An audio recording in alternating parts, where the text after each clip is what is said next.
The relationship between mothers and medicine has always been more than a medical specialty for me. As a young girl, it was my mother who told me, "You're going to be a doctor when you grow up."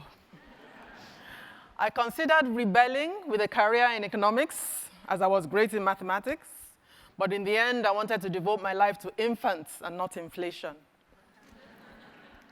And today, together with other researchers, I'm working on life-saving tools to help mothers and babies thrive.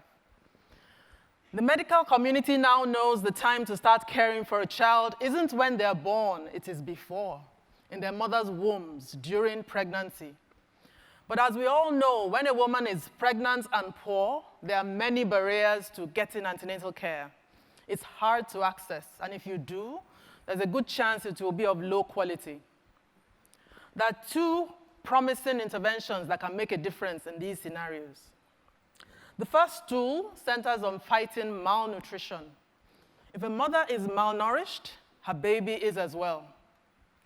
More than 1 billion women and children don't have access to good nutrition and healthy diets around the world. A common solution are supplements and vitamins, which are easily accessible in wealthy countries with countless choices.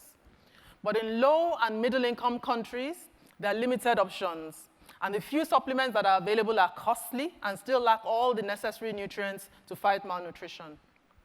But this big challenge can be addressed by this small bottle. Well, it doesn't look so small, but it is small.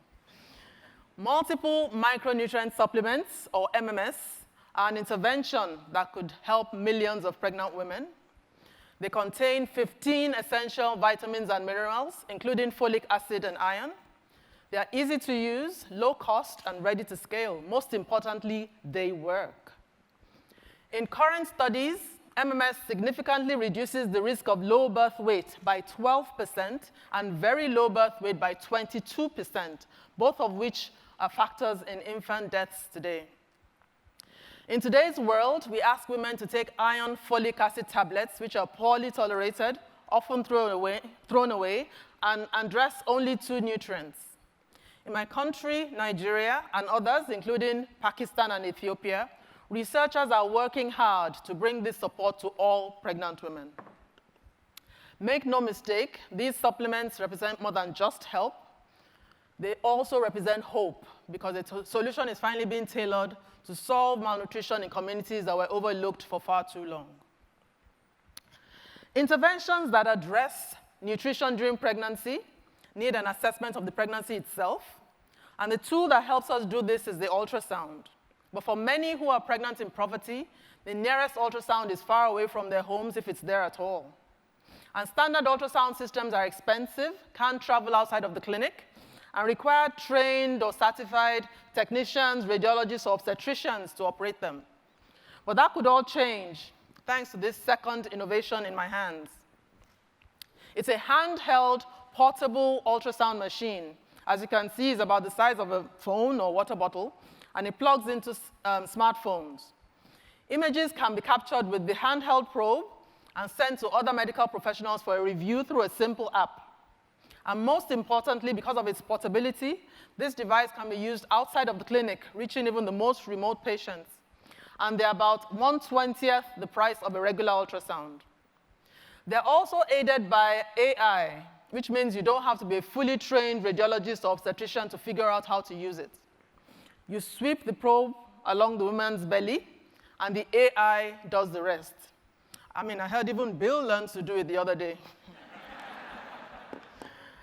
The results can give a nurse or midwife signs that the baby may be growing poorly or at risk for early preterm delivery. We are now validating such systems and seeing that they perform even better than the experts. Having access to these 2 tools could mean more timely diagnoses and interventions, and fewer risks and complications for both a newborn and mother. This brings me to healthy births, which are also a major focus of my work. As mentioned earlier today by my colleague, Professor Hadiza Galadanchi, one of the major causes of maternal mortality is postpartum hemorrhage, which is also known as PPH, that is severe vaginal bleeding during and after childbirth. A new mom can lose more than a liter of blood within a few minutes of childbirth. Another intervention, which is dear to my heart, benefits PPH, as well as the woman's well-being, the infant's brain development, and even the bond that mother and baby make after birth, because it addresses anemia. Anemia is a common diagnosis for women in lower and middle-income countries, reaching as high as 80% in some communities. One common remedy for anemia is iron through supplements. But often, this regimen requires an expecting mother to take 2 to 3 pills a day for a minimum of 4 weeks, depending on her needs. I knew that there had to be a better way, one that makes the process less burdensome and unlocks the potential to help more women. And here on this stand is where the journey has led me and my team. It's a promising solution we call IV iron. It's used in other parts of the world. It's a one-time 15-minute intravenous infusion that anemic women can get in a simple clinic. This can replenish women's iron reserves during pregnancy or even after pregnancy, as it could help treat cases of severe anemia quickly and effectively.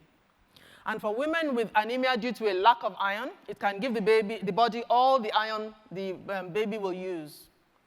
Broader access to this would allow mothers to focus their time on their well-being and that of the growing child inside them, and will reduce the risk that will stop the newborn from coming into the world safely.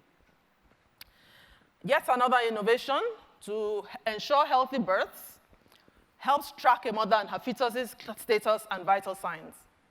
In a high-income medical facility, it's standard care to use monitors to check on a mother and her fetus during labor and delivery. They measure things like the oxygen saturation, the heart rate of both the mother and the baby, and contractions. The typical monitors used are costly. They tether a woman to the bed, and if overused, can result in increased cesarean sections. Conversely, in low and middle-income country settings, these sensors are rarely used, making it difficult to identify risks and give women the care they need. But new innovations like this intrapartum sensor are low cost, wearable, and not confined only to tertiary care facilities. They can be printed at scale, use Bluetooth to communicate, and integrate maternal and fetal data to provide a complete picture of how labor is progressing. And even though they look really, fantastic and space age, they are actually things that can be used anywhere.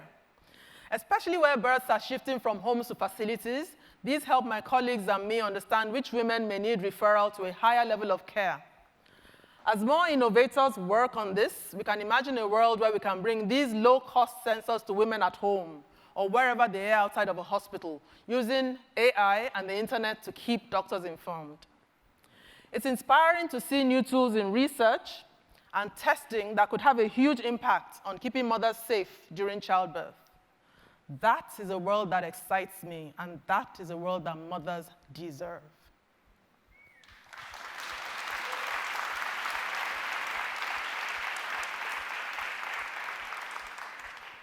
And when mothers are healthy, so are their babies, which brings us to the third and final stage of the patient's journey, healthy babies. Just like I do after a successful delivery, I'll hand things over to the pediatrician